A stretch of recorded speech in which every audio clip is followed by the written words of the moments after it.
Hey everybody, I'm Eugene Driscoll. Welcome to a very special episode of Navel Gazing, the Valley Indie Podcast. This podcast is sponsored by valleygivesback.org. That is a new initiative from the Valley Community Foundation. Go to valleygivesback.org to learn all about and to read all about a new way to give in the lower Naugatuck Valley and beyond. Our guest did not mute his iPhone. Sorry. That's me coming through. That'll be good. That's okay. I should have told you that before. It is delicious. Seymour First Selectman Kurt Miller making a return appearance. Good morning. Kurt was supposed to be on our Great Give Seymour segment last week when we talked about the budget and some other matters with Stefan Bohuniak, a member of the Board of Selectmen. But Kurt was under the weather. You can, if you hear him, he still is under the weather. As a father of two young kids who get the flu every time it rains, we have surrounded Kurt with disinfectant products. So, and I apologize for not shaking your hand. No, that's okay. So, how you been? First of all, we'll do some intro banter as the masses come. You bring the people as they queue up. Okay. And anybody ask questions in the comments section. Ethan Fry is off camera monitoring that. Our purpose here is to have a discussion about the Seymour Town School budget vote, which is, and correct me if I'm wrong, Thursday, May 10th. That's the day after tomorrow. 8 a.m. to 8 p.m. at the Seymour Community Center, 6 a.m. What did I say, 8 to a.m.? 8 p.m. 6 a.m. to 8 p.m. We'll edit this out, don't worry. Why are we editing? 6 a.m. to 8 p.m. at the Seymour Community Center, 20 Pine Street. Well done.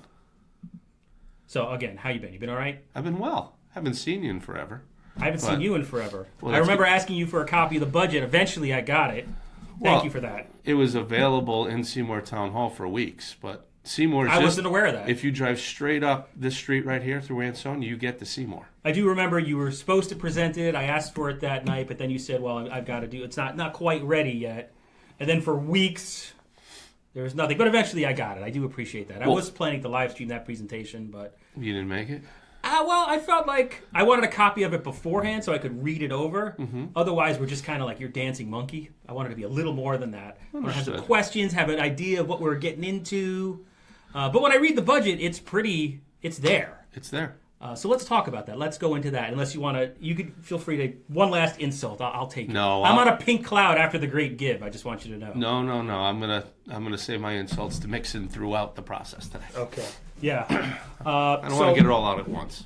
Oh, there's an extreme close-up of the... Yeah, what? As I knock over... Ethan, wow. cameraman! Zooming in. Just keep it above my gut. David Fincher. You don't have to go... Yeah. That's not going to help with viewership. He's being Kubrick over here. We both have faces for very radio. Sensitive screens. I'm adjusting to that. Yeah. So, anyway. Keep you both in the shot here.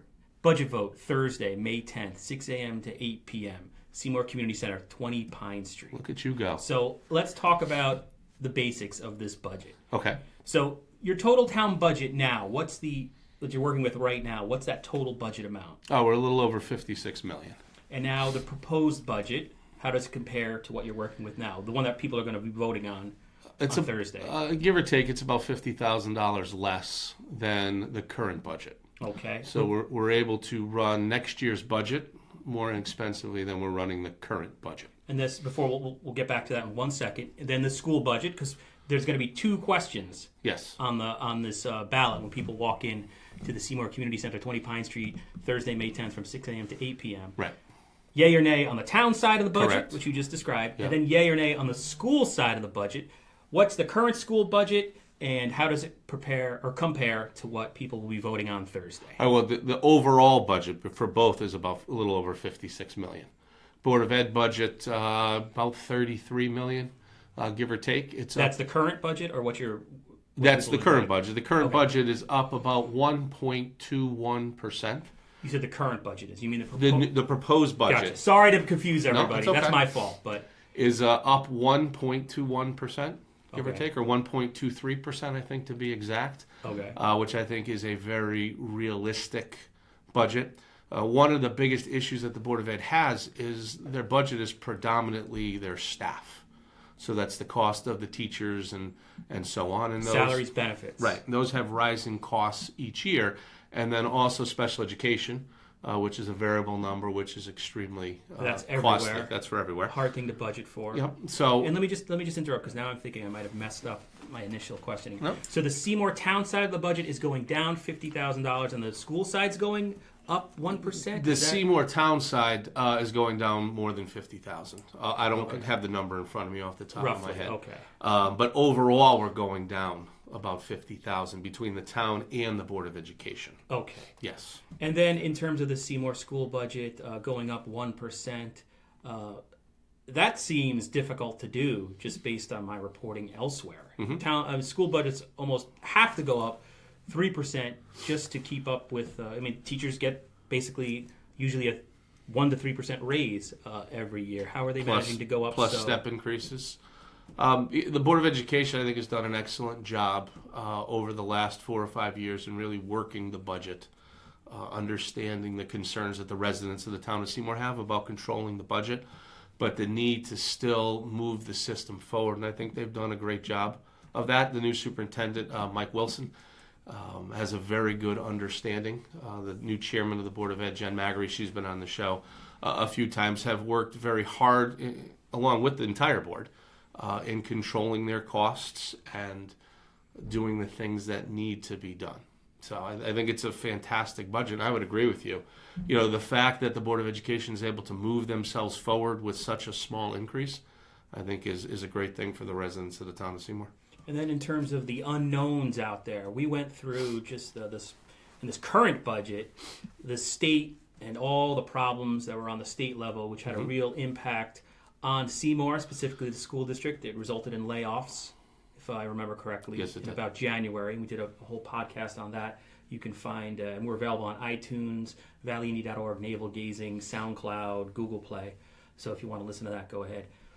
I would imagine or assume that's the big uncertainty now in terms of ECS funding, or where does that all stand? Seymour received one of the 20 largest cuts in municipal funding from the state of Connecticut, a little over $2 million. And that's your water. When all was said and done. Oh, thank you. I appreciate that.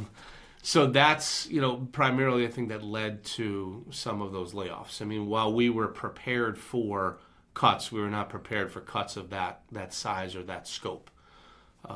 So we were still able to keep the mill rate level, even with that $2 million cut. So had we had that $2 million, we would have been able to make a lot of the investments that we were planning on, things like buying fire trucks and things like that, in cash. It's going forward. Budgets in fiscal year 20 and 21 are going to be a little bit more of a challenge to keep level without this $2 million. But I think we are still in good position to continue to do that. And let's talk about the mill rate. I guess you're getting a text message that probably vibrates. This microphone's really sensitive, so if you hear some strange things, it's just because we have a top-of-the-line USB mic, the Yeti. It's high-tech. Don't. I'm not touching it. Don't touch it. And there's toys in front of Kurt. We're still recovering from the Great Give, so everyone knows. Those are toys we still have to send out to some of our... Ethan, again, I'm seeing my chin. What is going on over there, Ethan? Part of your face. So it's Wow. Face for radio. We can keep it... but yeah, so we still have to send those out. We're still working on that. You can see there's 3 prizes over there that are ready to go. We got to package those. The mill rate, the all-important. What is this budget? Should it pass on Thursday, May 10th? When it does pass. When it does pass. Yes. Like in previous years, Seymour would almost stress the second vote over the first, assuming it was going to fail that first time. Knock on wood, the last Sorry. 2 years we've passed on the first try, both the municipal side and the Board of Education side. What's it going to do to people's wallets? Taxes up, taxes down? Taxes should stay level. The mill rate will remain at 36 mils. This will be the 3rd year in a row that's happened. Now, there's going to be some fluctuation with property values depending on people's individual properties if their assessments went up or down, so that could change the amount they pay. But the vast majority of residents will pay the same as to what they've paid the last 2 years. And then in terms of the grand list, I was reading, and I've never done this before, but credit should be given to the Seymour Board of Finance, who are they're elected officials. It's not appointed. They're elected, yes. And they're the ones that burn the midnight oil. Is that the phrase? Putting this thing together and reviewing the department requests and going over the school budget. Who's the chairman of that? Bill Zawicki. He had, if you go to Seymour Town page. There's all kinds of budget information, and Ethan, I think, put a link under this Yep. video. You can read a message from him about this budget. And one thing he pointed out that I found interesting is your grand list is up about $6 billion. Is that? Grand list is up, yes, in a non-revaluation year, which is good. So, by keeping our mill rate stable, we're becoming a little bit more predictable, a little bit more dependable to businesses, and we're starting to see that economic development growth that is coming into Seymour. And then I guess you brought up the keyword economic development, which is a real sort of hot topic issue in the town of Seymour, which is actually a good issue to have. People we had during the Great Give, we had Stefan Bohuniak, a member of the Board of Selectmen on, and you were supposed to come, but you were under the weather. Right. And then the next day we had Chris Bowen, who's sort of a long-term Valley Indy friend, so to speak, who's now transitioned into public life to some degree. He's a member of your Economic Development Commission. Yes. And it seems like, and you're searching or contemplating whether to hire a new economic development director. So let's talk about, in general, economic development in the town of Seymour, if you would. First of all, the Economic Development Commission, it sounds like maybe they went stagnant, or there's new members, or there's new blood. What's the purpose of that commission as you see it? A little bit of turnover on that board. It was a little stagnant. So some new members have come on, breathed a little new life into it. There's also, as you know, our longtime Economic Development Director, Fred Masori, left for a similar position back in West Haven, kind of where he started, so they brought him back. It was a good opportunity for Fred, so he took that. But I've charged the Economic Development Commission with spending the next 3 months determining the direction that the commission and the department should be taking going forward. So they're going through and reviewing some different, structures that they think may work. I'm going to meet with them when they're done. We'll have a conversation. At that point, I'll take that information back to the Board of Selectmen, and the Board of Selectmen will make the final determination as to the direction that we will go. But we have definitely seen a steady increase in economic development over the last couple of years. Everyone talks about Shelton.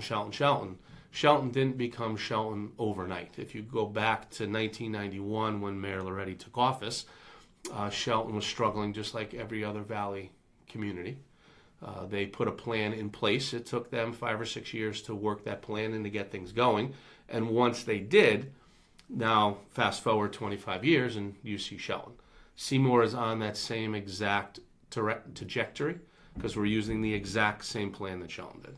And I guess the other common factor between the two communities is that Shelton had developable land where a Bob Sinto could come in and put corporate towers. And there is to some extent, Seymour has some open space that you'd like to see developed.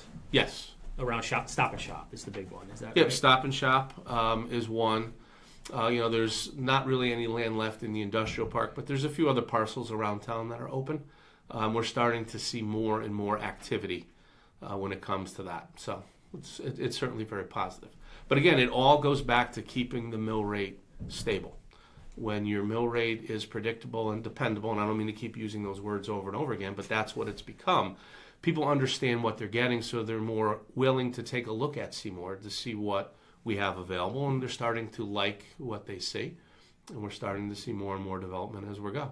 And then one thing about Seymour is that the Democrats and the Republicans don't seem to butt heads as much as they used to, or compared to other communities. How, this may be off the point, but how important is it to try to have to maintain bipartisanship in a small town in terms of the economy? Because we've seen elsewhere where basically one mayor gets in, then the other side just undercuts everything that mayor tries to, and it kind of goes, there's a seesaw that happens. Yep. And Shelton has had stable, Loretti's basically the emperor at this point, right. I think. How important is bipartisanship? How important is it to work with Stefan Bohuniak, the chairman of the Democratic Town Committee? I think it's more important that people are working together, regardless of party. There's good ideas that come from both sides. And I think if people feel they have a voice in the process, or they have a say, or an opportunity at least to get their point across, that they're more willing to work together. We've reached out to Stefan to include him in conversations, to allow him to give his opinion, give him the opportunity to bring names forward to be put on boards. And I think that's definitely helped keep the rhetoric to a minimum. I don't think we should get a free pass as politicians. I mean, I think some of the criticism that Stefan has laid on me, I think some of it is fair and What's reasonable. an example of that? Criticism? Listen, Fair and reasonable criticism. in some people's opinion, economic development could be stronger in Seymour, and to some extent I would agree with that. But when you look at the grand scheme of things and the plan that we have in place, our economic development is right where it should be. If you want to compare Seymour to other communities, sure, maybe we're lagging a little bit behind Shelton. Maybe we're lagging a little bit behind Oxford, but you have to look at the circumstances in both communities. Shelton is fully developed, 25 years into their plan. Oxford is just a raw slate of land with tremendous opportunity. So, if you look at Ansonia and Derby, I think we're very comparable to what those two towns have. I would argue that while we may not have as much activity as Ansonia and Derby, our activity is much more substantial than Ansonia and Derby's. So, substantial meaning you've got in size of projects. While maybe there is more what I call retail type activity in Ansonia and Derby, I think if you look at the scope of what we've seen in Seymour over the last just 4 or 5 years with Basement Systems and Thule, Basement Systems about $20 million over the last 3 years, and then about $16 million planned for this fall between Basement Systems and Thule is quite sizable. And it's investment like that that helps drive the mill rate, help keep it stable for the long term. Okay, and if you're just joining us, I'm Eugene Driscoll. That is Seymour First Selectman Kurt Miller, and we're talking about the Seymour budget vote. Both the town and school budgets go to voters on Thursday, May 10th. Polls are open from 6 a.m. to 8 p.m. The one polling location is at the Seymour Community Center at 20 Pine Street in Seymour. Ethan, do we have any questions from readers that are budget related at this point, about 17 minutes into our broadcast? Specifically budget related. Well, there was a question earlier asking if from Andrea Turdick, asking if the budget think they'll use any of that to pave Clinton Road. So I guess road paving in the budget. Yeah, we have about $2 million worth of road work scheduled for this year. The road work is determined by the town engineer. Once a year, him and his staff go out and they rank all of the roads in the town of Seymour, and the plan is built off of that. This $2 million is finishing bond work that we began last year. Clinton is not in that list of roads this year. It's a road that we're trying to get repaired, but unfortunately my predecessors did not invest as much in road repair as we have over the last couple of years. We've redone 30% of the roads in the last 3 years, which is something that we're extremely proud of. But because we are so far behind and the cost to fix roads is so expensive, we need to strategically do our roads based on overall impact. And that's what the engineer does when he ranks these roads and makes these determinations. So unfortunately, Clinton Road is not scheduled for this year. Again, no one lives on Clinton Road. I understand that it's a cut through. No one lives on Clinton Road? No one lives on Clinton Road in Seymour. So there are no Seymour residents. Oh, wait, there literally isn't? So okay. No, there's not one house. Okay. Yeah, So where's Clinton Road? I'm not sure where that is. That connects essentially Maple Street into Ansonia, down into Beaver Street that way. Oh, okay. So again, that's why unfortunately it's not a priority for the town of Seymour, because of some simple facts like that. So, but I understand people's frustration. I drive it every couple weeks just to see. Public Works was Come just visit over us. there. Yeah, well, you should take that road to come to Seymour if and ever you came to Seymour. Andy's Bounce House. Andy's Bounce House. Yeah, that's on the way to Andy. That's the back way to the Bounce House. Sure. So, but that's kind of where we stand. Public Works has done a little bit of work on that road. Okay. But it does need to be redone. But it would be extremely expensive, and it's hard for me to justify spending that kind of money on that road when we have so much need across town. And then going back to the town side of the budget for a moment, we talked about teachers getting pay raises bound by contracts. What about on the town side of the budget? How many union negotiations happen? How many unions are there? 4 on Okay. the municipal side. Police, public works, clerks, and administrators are the 4 municipal unions. And I assume they're all getting raises within this budget? They're all getting raises within this budget.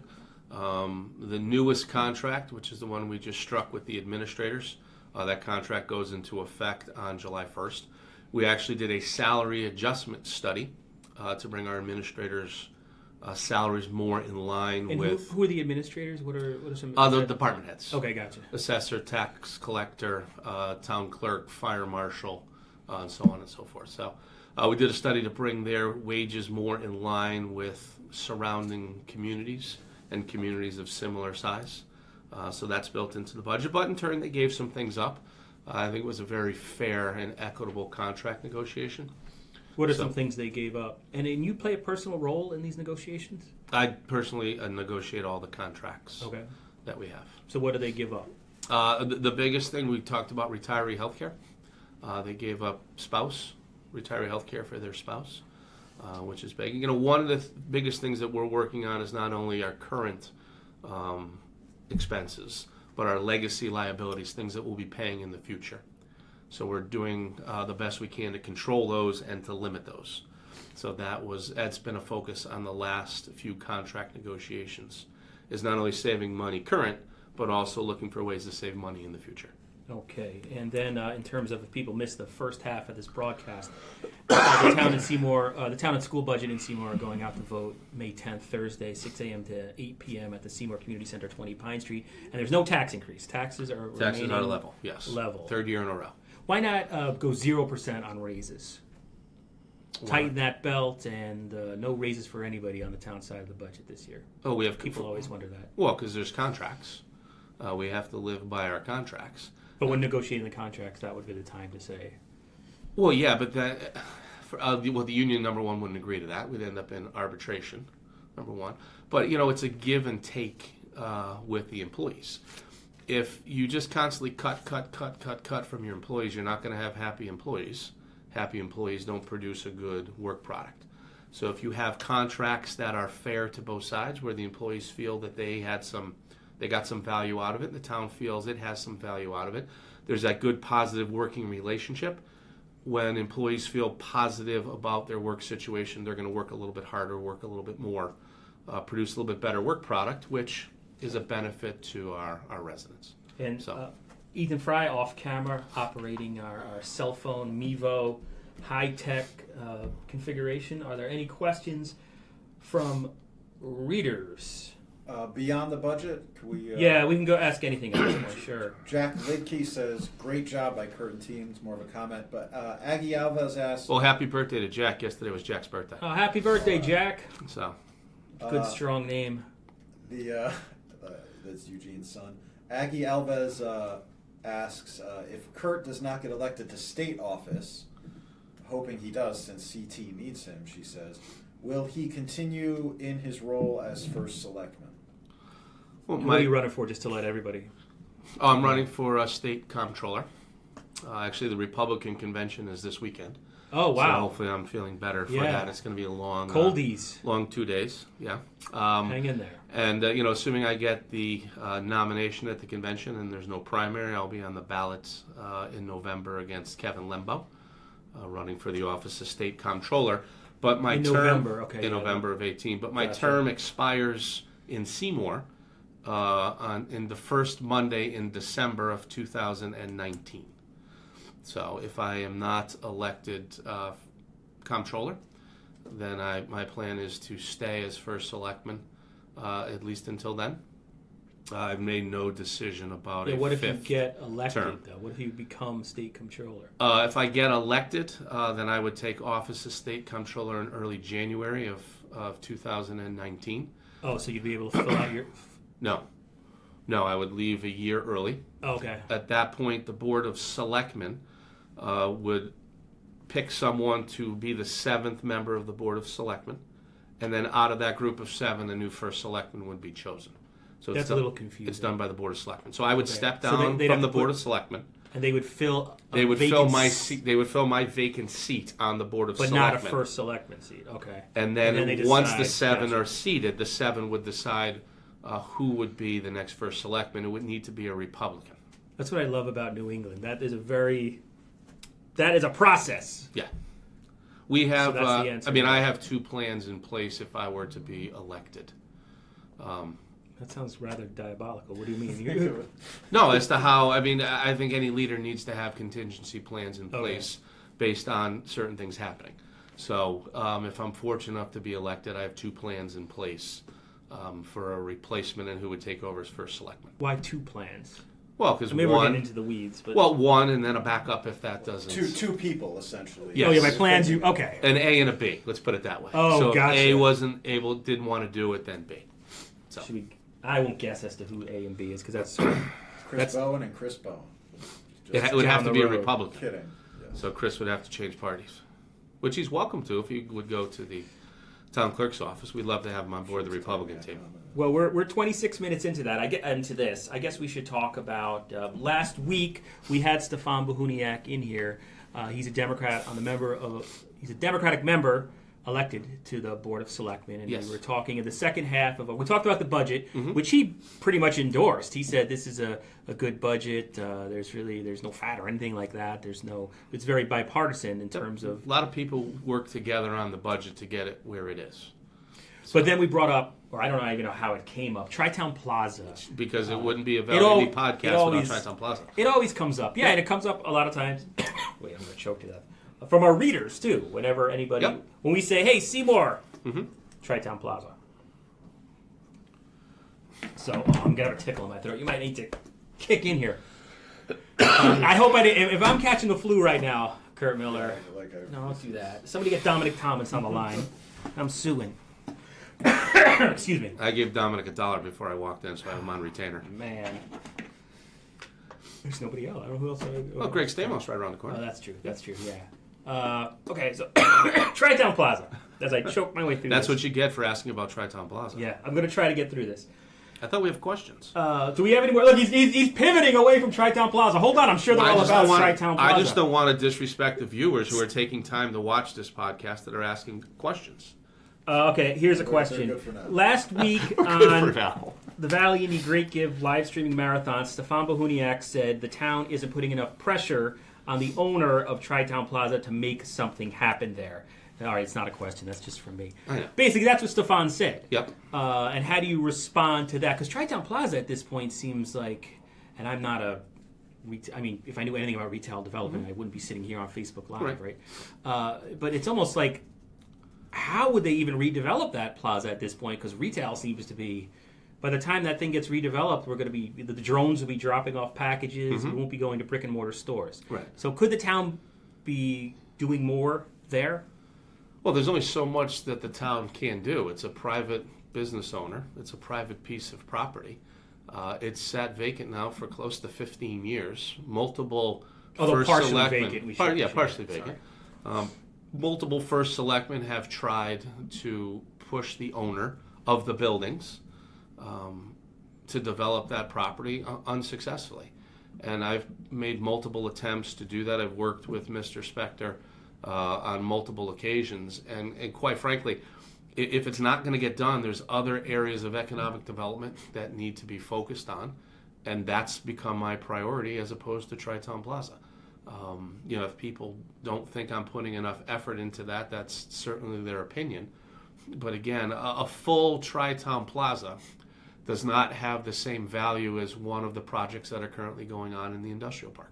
Has there ever been consideration, and maybe your Economic Development Commission will take this up, but of forming, because Tri-Town Plaza is so visible and seems to, it carries nostalgia. Ames was there.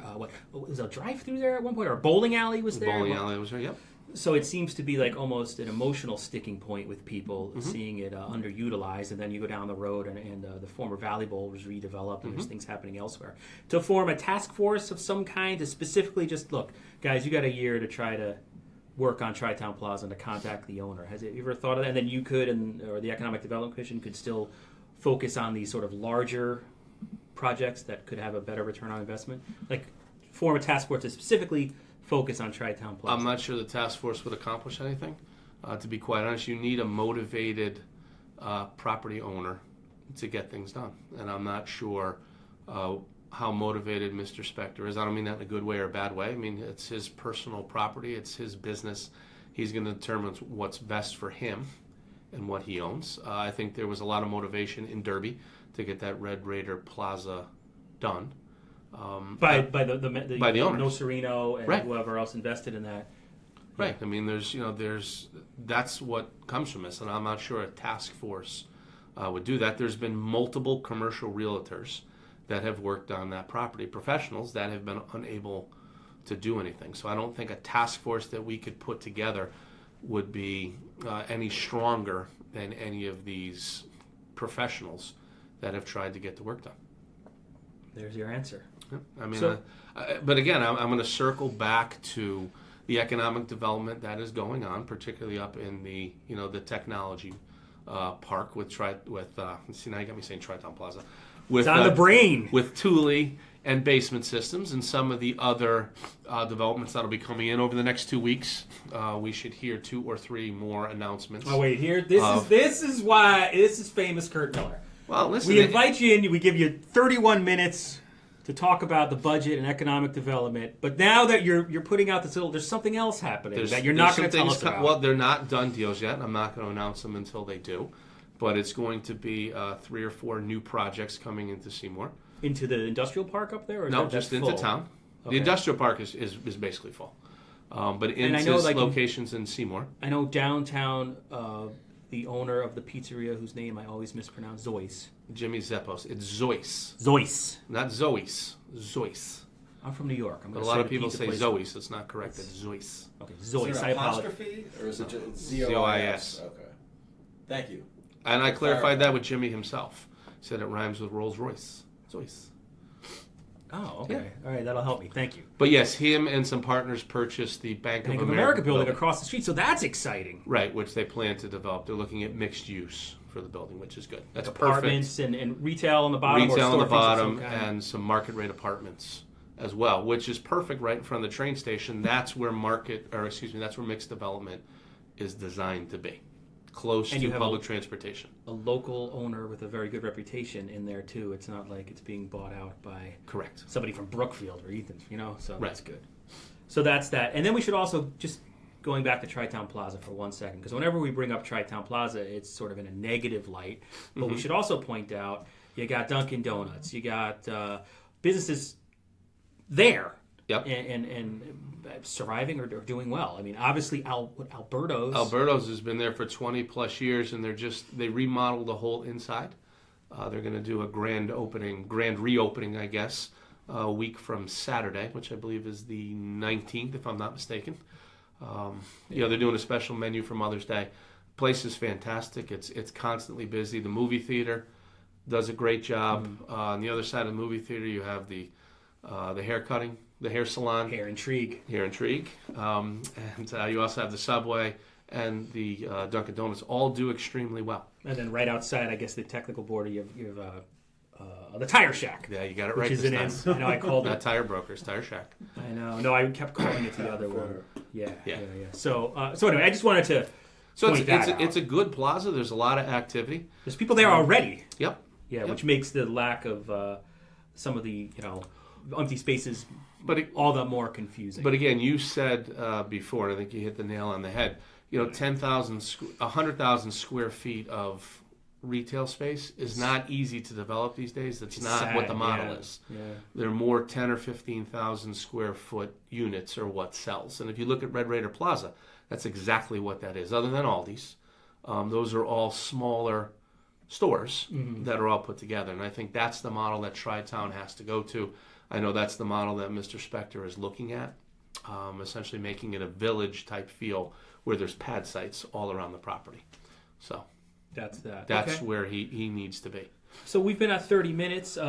We should check one last time to see if there are any comments. If you're listening, I'll probably convert this into an audio-only podcast. If you're listening to us, it's probably very confusing, but we're using Facebook Live to carry this live to our readers. And again, this podcast is sponsored by valleygivesback.org. So before I let you go, Mr. Miller. In Clorox. Yeah, well, yeah. please. I don't know. We're gonna have to burn this seat after he leaves. I thought he was. Whoa! My Yeti mic. I just got my Mac repaired. I thought it was like a spray, a mist. That was a chemical attack. Great. It's like the sannyasins. I didn't realize that Dalles, was Oregon. That was watch this right at the camera. No, that's expensive equipment. I won't shoot it. It's not the security cam footage you guys have at your Board of Selectmen meetings there, but this is made for streaming. Listen, Seymour is extremely transparent in everything that it does. I would argue there was except more. when a reporter says, "Can you send me the budget in advance of your meeting?" Then transparency. What happened there? Well, the reporters that came to the meeting got copies. Which is When was the last time you were actually in Seymour physically to do a story? Physically to do a story. I just filled out a Valley Indy annual report, and I went through and calculated how many Seymour podcasts we've done. It's 22% of all the podcasts we produced since last May have a Seymour connection. So you think we would get more stories? So physically, I guess I did Seymour. There was a Seymour play. That was great. Brian Schneider. It was back in the fall. That was good. Was it that long ago? It's been a while. I'm not sure. I know I reached out to you for a copy of the budget. That is true. Because the last thing I wanted to do was walk into the meeting cold, and then afterward, that's how errors happen. Or you just do a kiss butt story that says everything's wonderful and great, and you haven't looked at the budget. That's all you should be doing anyway. Right. So I wanted to do that in advance. Right. And then stream it, and do people could actually look at the budget as you were going through it. I thought it would be really. Then I got passive aggressive and said, you know what? I didn't do the budget hearing this year. What? Who did it? I didn't. This will tell us who your A and B is to run the town if you get elected comptroller. The finance director and the chairman of the board of finance ran. Oh, okay. As it should be. Yeah. As it should the guys be. that are doing it. So anyway, that's neither here. Well, they spent a lot of time working on that budget, putting it together with me. So I thought that they would be great ones to present the budget to the residents. And there is a ton. There was limited. There was no one there. No one came. Now, does that make you a little nervous? Do you think people will actually come out and vote? No one ever comes to the budget hearing. You get a handful of people, less than 10 usually, and no one shows up for the town meeting. That's why the Charter Revision Commission is working on redoing the entire budget process. Yeah, where does that stand now? When do they have to come up with their recommendations to the Board of Selectmen? Is that how it works? And then it goes out to a townwide vote? Yeah, we should be seeing something in the next month or so. They need to do some public hearings and things, and everything needs to be buttoned up essentially by August, so that way it can be done and on the ballot in November. For next November, a year from this November. No, November 2018. Oh, that's right. It's only May. Yeah. Oh, all right. So that could be 6 months. And I guess one of the things on there, at least it was months ago, but I haven't stepped foot in Seymour in like 10 years. We know.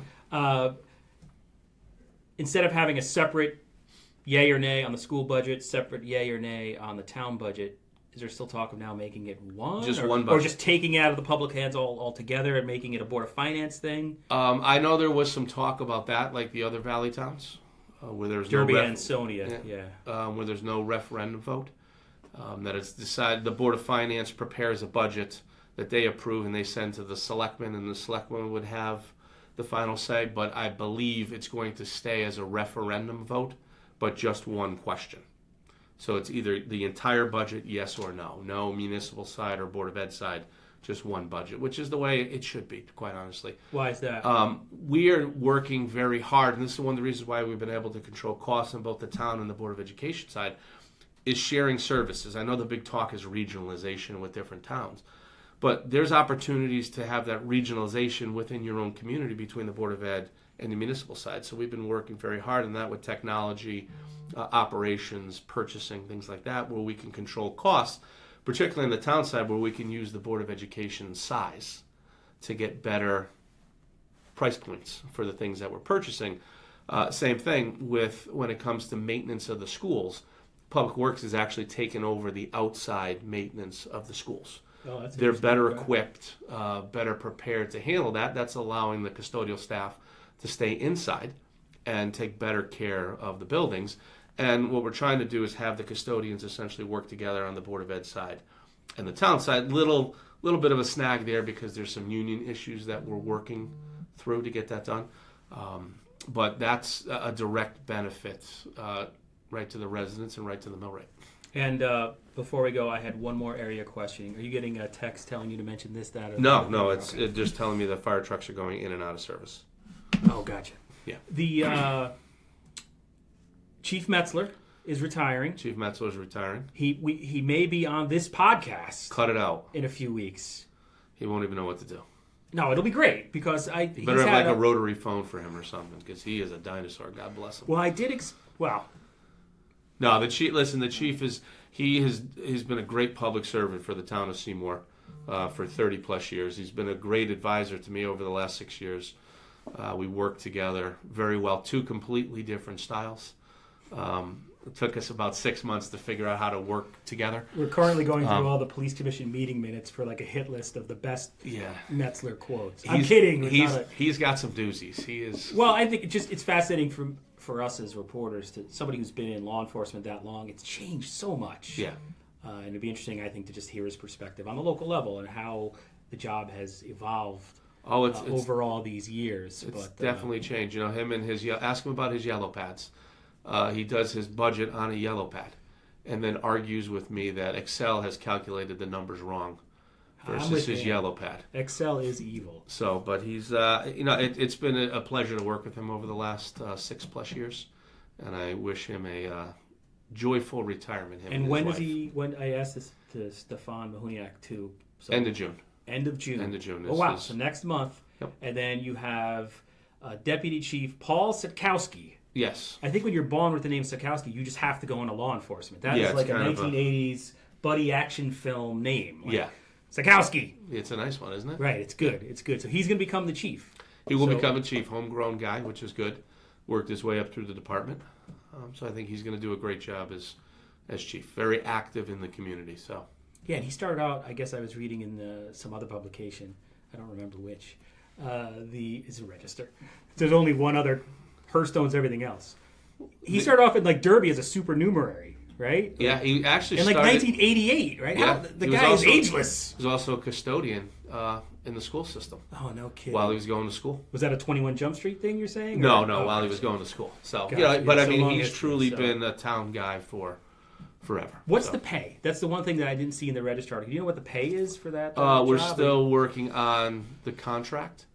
That hasn't been finalized yet, and I won't say until that's been done. But it's a comparable salary to what police chiefs in the area make. Okay. So I know Derby's about $100,000 and change. I don't know what Chief Hale is. And then I guess it's all based on how long. I'm looking at Ethan, who's off camera.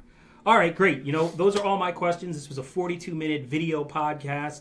If you missed it, go back, watch it again. We talked about the proposed Seymour budget, the town and school budget. Go to voters Thursday, May 10th from 6 a.m. to 8 p.m. Go to the Community Center, 20 Pine Street, to cast your vote, yay or nay, for both budgets. Is there anything else you wanted to add, First Selectman Miller, before we see you again in about 10 years? I just want to prepare everyone for a big announcement next week, probably Wednesday. No, I'm only kidding. I'm just teasing you. Kevin, our friend of the Valley, Kevin Squeaks Hazlitt, watching from Arizona, says, "Send me Zoe's pizza in Arizona. The pizza out here is terrible." So I think that's one thing everybody could agree on. Arizona pizza is garbage, he Thumbs says. down to Arizona pizza. I mean, even in Seymour, we have a lot of good pizza. Depending on the style that you like. Like you see Facebook posts, like, what's the best pizza in the Valley? And like 500 comments later, it's a great conversation starter. We all have our... It's a great way to inflate your Facebook numbers. Yeah, just ask we all have our favorites. Oh, definitely. Yeah. I had my daughter's 5th birthday up in Seymour, so... I do support Seymour economically. You're welcome. We appreciate it. It was at the haunted... formerly it was haunted. Carousel Gardens, and now it's the Hair Academy. Yes. That place was mobbed. I mean, it was just like I've never been to a hair place that busy, and so it was a lot of fun though. So that was you want to talk about a local business? I had to leave because it was just like a million little girls putting on makeup and stuff. I actually went to Zoyce to go get the pizza. That a boy. Yeah. No, they started out in the plaza over by CVS, just a small little operation, and just did a great job growing and expanding and growing and expanding. They bought the old mansion. The husband is a contractor. The owner of the business, Kelly, her husband is a contractor, so he went in and kind of renovated and made it really nice inside. Yeah, as it you was. know. It's. I was really impressed. And that place got rid of is the just- ghost. The ghost just got booted. Ghost is still there, but it's part of the whole aura of the I thing. told my son like this place is haunted. He was Oh, looking yeah. around, but But they've done a fantastic job over there, just growing that and making it into a very successful operation. And, you know, something Seymour can be proud of, and something that brings people into Seymour from around the area, which is a great job. all right. So First Selectman Miller, thank you so much for joining us. Always a pleasure and a treat to be here. This is the first time I've been by myself for a while, too. I mean, generally I've always had Ed McMahon with me. You get the That being Bahuniak. Stefan Bahuniak. So Follow it's my nice to Twitter have on the Bahuniak. my regular, you know, monthly spot to myself back. I was feeling like I was just getting pushed aside by the young guys, that you were putting us older guys out to pasture. Me? I was contemplating a CHRO You guys are all claim in against better the Valley shape than Indy. me. Oh, well, you're familiar with those. Yeah. Well, listen, I don't think anyone would mistake me for being in shape at this point. I have a shape. It's a pear shape. There we go. Yes. So Dad bods are in. All right, we're that's not, it. We don't run like Ethan. I know he's quit smoking. I almost during the Great Give, the one thing I regret not doing is we should have had Mayor Cassetti in here and Ethan to compare notes on smoking because they both quit. Yeah. Oh yeah. And Ethan's taken to the next level where he's like training for marathons. Brooklyn half marathon, Oh, boy. May 19th. If I finish without crawling across the finish line, we'll see. Yeah. So. And you missed our taco eating contest last Friday. You know, I wanted to go to that. I'll be honest with you. I want to be a competitor because I think I'll just wipe the floor with all you guys. Yeah, I think. And I see you guys eating, I and it's could, like too. you're like teetotalers. Well, The listen, winner at 10 but in 5 minutes? Like, come on. I did that last night for breakfast. they're meaty tacos. I mean, Bert's a little evil when he puts those tacos together. But he's not throwing in any. Ethan ate hot wings, sort of. There was a big controversy. Yeah, but Great I mean, game. it's meat, ground meat, and cheese. And what he does is they're cooked in advance. They're put into their containers and they're covered, so it gets very dense because the cheese melts down into it. It's like eating bricks. It's brutal. Really? Yeah.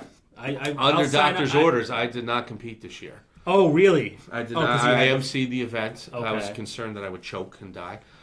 So I brought my man Rory Burke in. Who can eat? Come on. Let me tell you something. For a tall, skinny guy, he came in second last year. What, they have 11 tacos? Did Danka win it again? Or No, Danka's Danka a machine. Danka came in second. Oh, wow. Yeah, and that's to raise money for Meals on Wheels. Meals on Part Wheels. of team. Yeah, we raised a couple $1,000s. Yeah. And it was one of those things. It was a Friday night, but my kids have swimming at 6:30. So it's a whole thing. It was 5 o'clock. I could have brought the kids. We work 36 hours for the Great Give. That's a 36-hour block. So it kind of cuts off the rest of the week unless I want, the state to come investigate our labor practices. But so it kind of, Wow. I could make it. I wanted to go. You Yeah, could you could have come. Well, I would have brought the kids, but then I would have had to get we It was a would've been late for kid-friendly event. swimming. Would have been Started too at much. 5 o'clock, 5 minutes and 5 seconds of eating tacos. You would have been out of there by 5:20. Well, the next year then, because that was my primary concern. I was like, I can't manage all this. So It's you've too heard much. it here live on Facebook. I was talking about a big announcement. 2 competitors from the Valley Independent Sentinel in the I taco don't eating know if Ethan contest said that. Are you gonna do next it? year. He said he would house people, I believe is the word he I used. would. I would do well. So you guys are in. You You are the first 2 participants in the 2019. I might have to find some daycare. People And- could bet which one of us will. That's right. We had a nice bet between Mayor Cassetti, Mayor was, Zekin, myself, with Zekin. Dave Morgan, who got wiped out. Dave Morgan will be washing a ladder truck Oh wow!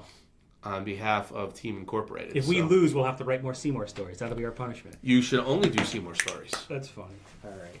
All right. Yeah. Why yeah. don't you do this? That's- Why don't you just hire Gene Falbo-Sazovich to be a reporter, and then you can cover it?